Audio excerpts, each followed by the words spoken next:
Convicted felon Donald Trump was both visibly rattled and visibly confused during an ill-advised press conference held the day after his historic criminal conviction. And it was so bad that even the Fox propaganda network seemed both puzzled and concerned. But before we unpack all that, if you end up liking this video and you want to support the channel, please be sure to hit the like, subscribe, and alert bell. All right, friends, we have several clips to look at in this video, but as a reminder, yesterday Donald Trump made history as the first former president to be criminally convicted, in this case on 34 counts of falsifying business records as part of a scheme to steal the 2016 election. All right, and it was bad for Trump in the aftermath, but even a day later, it seems worse. It seems even though he's had time to sleep and compose himself and gather his thoughts, that he's more unhinged than ever. This first clip is really the big one. I want to remind you that poll after poll after poll show that a majority of Americans have concerns about the mental faculties of both leading candidates. But as we've talked about, the media hyperfixates on President Biden's gaffes and gives Trump a pass, it seems. So with that in mind, I want you, as you watch this clip, to think, what if Joe Biden did what Donald Trump is about to do? Because I just see a poll just came out, the Daily Mail. That was the first one, came out, was done last night right after the verdict, where I'm up 6 points. 6 points from what we already were. We were leading fairly substantially. We're up 6 points in the Daily Mail poll. Now, maybe other polls come out and it says something differently. A poll just came out. The first poll, I don't know, maybe others will be bad. But a poll just came out a little while ago. The Daily Mail. Does anybody read the Daily Mail? It's very good. They have a good poll. At least I like it today. And the Daily Mail just came out with a poll, and it has Trump up 6 points in the last.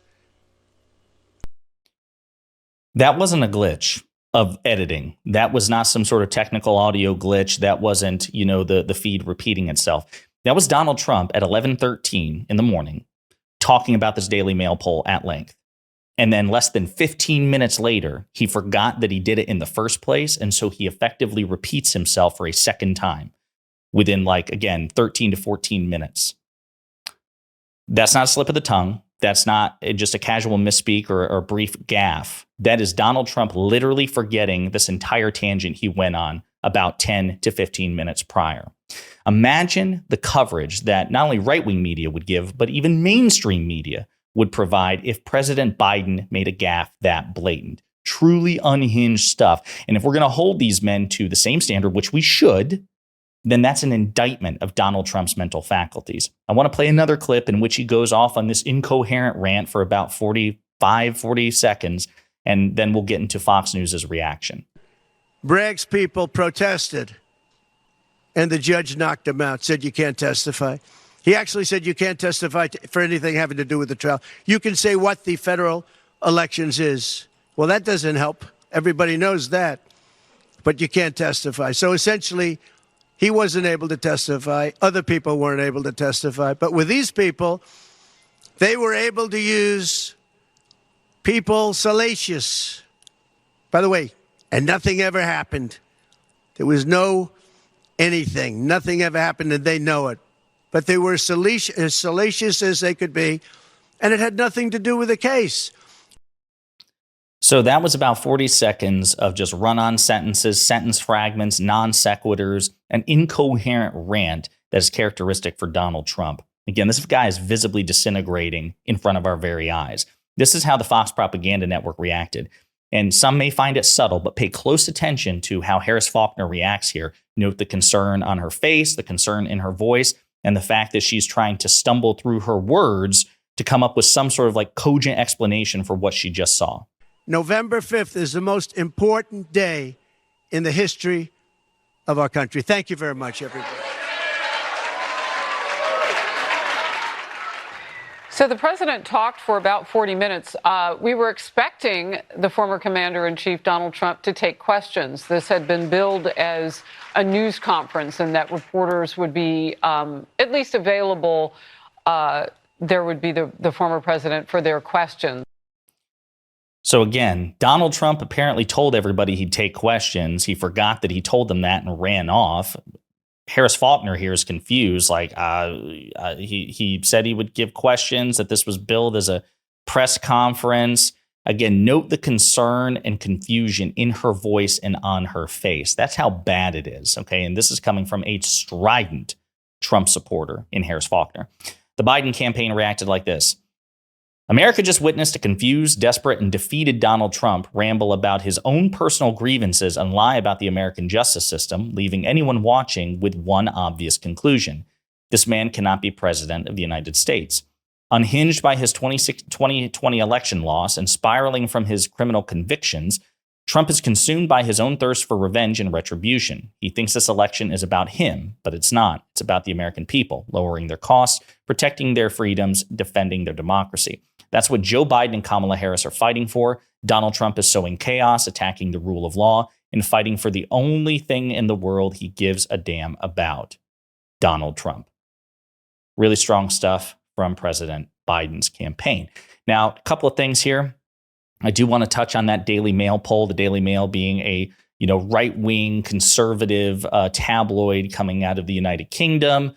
They did have the Snap poll, which shows that Trump got a 6-point bump in approval among people, I think, who had been previously predisposed against him after the verdict. Okay. Now, I think if I remember correctly, the respondents, like the sample size here was like 400, Yeah, JL Partners used an online panel of 400 likely voters to assess the impact.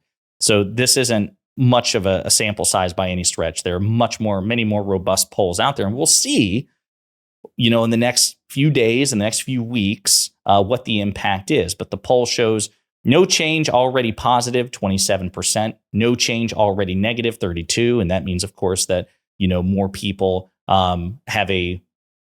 people had a less favorable view of Trump at the beginning. More positive after the verdict, a 6-point bump, more negative after the verdict. Okay, this doesn't go to any length to justify Trump's insinuations that he's somehow popular or well-liked. This particular poll shows among 400 respondents that a 6% bump occurred after the verdict and approval. And again, that's possible. It seems counterintuitive. It seems ridiculous. It seems to contrast with the majority of polls prior to this. But again, we'll have to see. I will point out that another Snap poll was done, this time by YouGov, which is more reputable than the Daily Mail.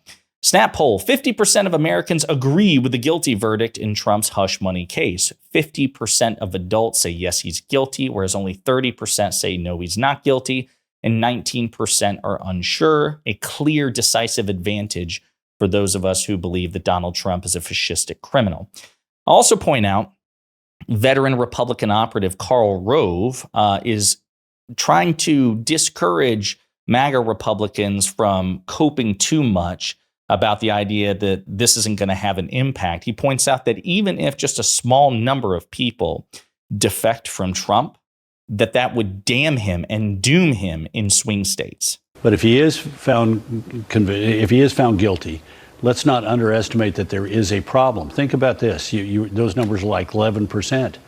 Less likely to vote for him. Think about Michigan, where they're in the Real Clear Politics average, Donald Trump is up by 0.5%. Or Pennsylvania, where he's up by 2%. Or Wisconsin, where he's up by 0.3%.